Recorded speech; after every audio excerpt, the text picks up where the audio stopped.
আমাদের এখানে যারা মনে করেন যে গোপন ক্যামেরা নিয়ে আসে বা সিসি ক্যামেরা নিয়ে আসে, অনেক পদের ক্যামেরা নিয়ে আসে, কলম ক্যামেরা, অনেক পদের ক্যামেরা নিয়ে আসে, আমরা অনেক ধরিও, মারধর করি যাদের ধরতে পারি। আর যাদের ধরতে পারি না তারা মনে করেন যে আমাদের ভিডিও ছাইড়া দিয়া মনে করেন আমাদের এরকম সমস্যা করে বা ব্ল্যাকমেইল করে, ঠিক আছে, এরকম কিছু করে।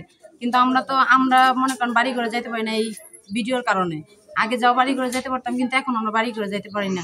বাড়ি ঘরে সবাই যায় না যায় যে আমরা এই জায়গায় থাকি। এই জায়গায় আমাদের সবারই সমস্যা হয়, কেউ কেউ মারাও যায়, গলায় দড়ি দেয় মান সম্মানের জন্য।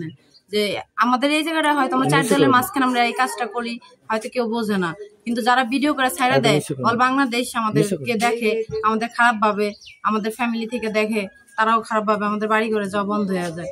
কিন্তু আমরা এটা চাই যে যদি আপনারা যদি পারেন এটা আমাদের বন্ধ করে দেন ভিডিও করাটা, ঠিক আছে। কিন্তু আমাদের এরকম ভালো লাগে না। এই যে কিছুদিন আগে আমাদের 2টা মেয়ে এই জায়গায় মারা গেছে এই ভিডিওর কারণে। ভিডিও করে ছাইড়া দিছে, তার বাড়ির ফ্যামিলি থেকে তার ছেলে দেখে সেরা তার মারে বলছে যে তুমি আর কোনোদিন বাড়ি ঘরে আইসো না।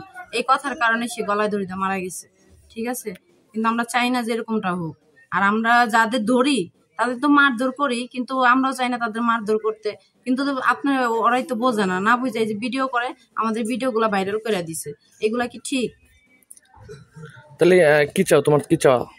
আমরা চাই যে এটা শাস্তি হোক, যেই ভিডিও করুক ফেক আইডি দিয়া, তারপর রিয়েল আইডি দিয়া, যে ভিডিও করুক তার শাস্তি হোক। আপনারা ধরে শাস্তি দেন তাহলে।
নিলে আলাদা। হ্যাঁ হ্যাঁ হ্যাঁ।